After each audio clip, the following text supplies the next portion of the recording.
Shalom, Bapak, Ibu, dan Saudara yang saya kasih dalam Tuhan Yesus, keluarga besar Happy Sword Family. Puji Tuhan, kita dapat bertemu kembali dalam renungan Happy Sword Family pagi ini. Sebelumnya, mari kita bersatu dalam doa. Tuhan, kami mengucap syukur untuk hari yang baru yang Tuhan berikan kepada kami. Seperti biasa, sebelum kami memulai segala aktivitas kami, Tuhan, kami mau datang terlebih dahulu. Kami mau menyerahkan kehidupan kami ke dalam tangan-Mu. Kami mau mendengarkan sebagian daripada firman-Mu.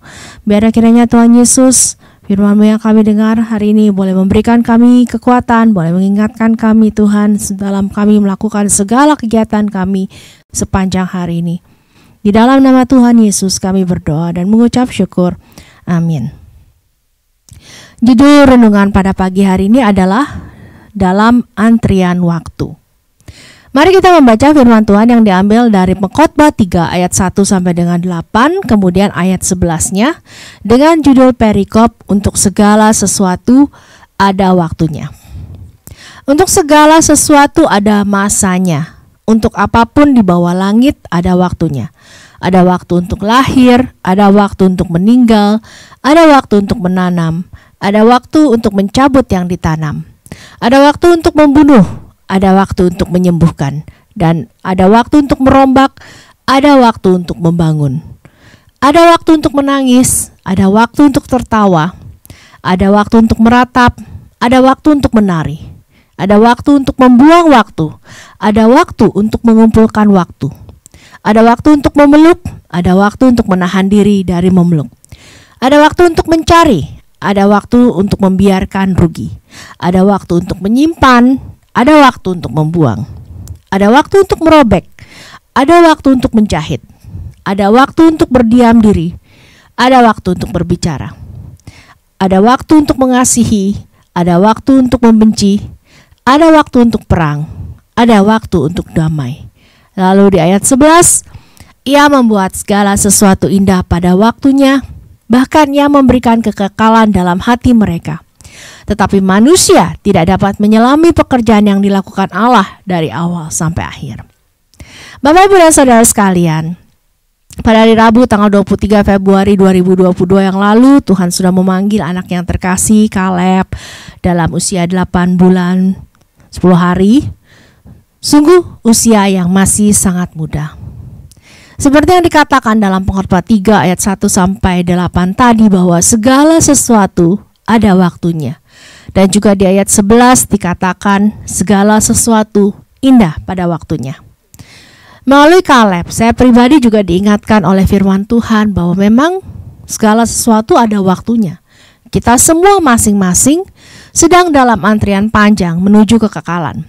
Kita tidak pernah tahu kapan kematian menjemput kita. Namun yang menjadi pertanyaan adalah pada saat kematian itu menjemput, siapa yang akan menjemput kita? Apakah Tuhan Yesus sendiri atau yang lain? Bapak, Ibu, dan Saudara yang saya kasih dalam Tuhan Yesus, tentunya ada di antara kita yang sudah ditinggalkan lebih dulu oleh anggota keluarga kita.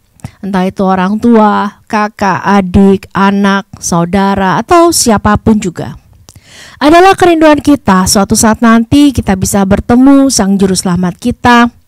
Kita bisa memandang wajahnya dan kita tidak terpisahkan lagi dari Tuhan kita, Yesus Kristus. Dan juga sebagai bonusnya, kita juga dapat bertemu dengan orang-orang yang kita kasihi, yang telah mendahului kita sebelumnya. Tidakkah itu merupakan hal yang indah? Kita dapat bertemu Juru Selamat dan orang-orang yang pernah menjadi keluarga kita waktu hidup di dunia. Akan tetapi, untuk sampai di sana, hal itu tidaklah mudah.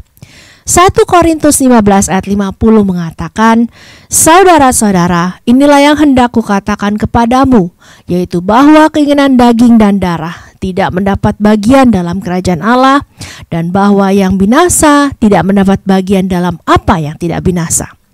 Lalu, apakah keinginan daging itu? Roma 8 ayat 6-8 mengatakan, keinginan daging adalah maut, tetapi keinginan roh adalah hidup dan damai sejahtera. Sebab keinginan daging adalah perseteruan terhadap Allah, karena ia tidak takluk kepada hukum Allah. Hal ini memang tidak mungkin baginya. Mereka yang hidup dalam daging tidak mungkin berkenan kepada Allah.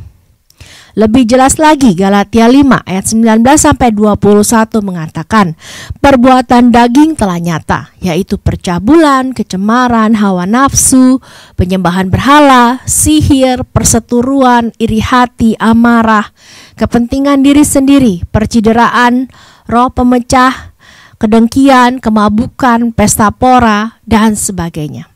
Terhadap semuanya itu kuperingatkan kamu seperti yang telah kubuat dahulu, bahwa barang siapa melakukan hal-hal yang demikian, ia tidak akan mendapat bagian dalam kerajaan Allah. Ini berarti betapa kita harus selalu menjaga hati kita sebagai sumber kehidupan kita di hadapan Tuhan, untuk selalu kudus, untuk selalu hidup berkenan, hidup melekat kepadanya. Jangan sampai Matius 7 ayat 22 berlaku pada diri kita. Karena itu, biarlah waktu yang telah diberikan Tuhan kepada kita untuk hidup, kesempatan yang ada sekarang ini, kita gunakan sebaik-baiknya untuk hidup melekat pada Tuhan, sehingga kita bisa hidup menyenangkan hatinya, hidup berkenan kepadanya, sehingga suatu saat nanti apabila waktu kita sudah habis di dunia ini, maka Tuhan Yesus sendiri yang menjemput kita. Apa yang masih dapat kita lakukan?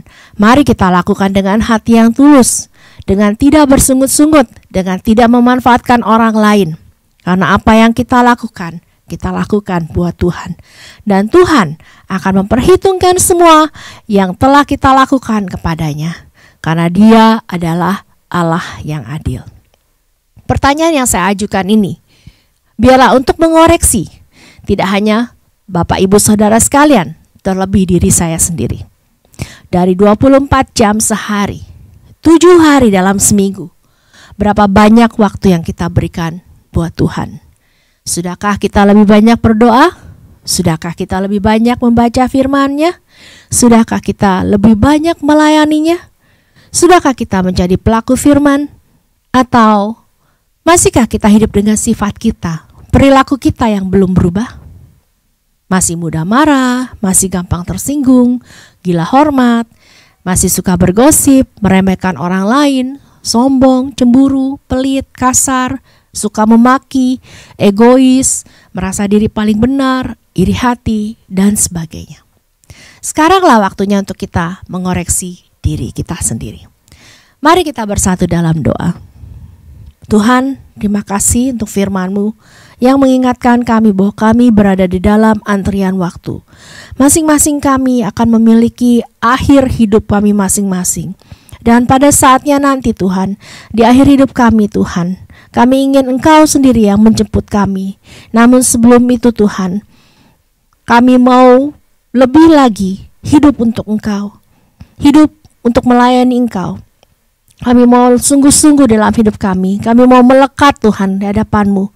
Sehingga pada saatnya nanti, apabila waktu kami habis di bumi ini, Tuhan sendiri akan menjemput kami dan membawa kami ke dalam rumah-Mu di surga. Terima kasih Tuhan Yesus. Di dalam nama Tuhan Yesus, kami berdoa dan mengucap syukur.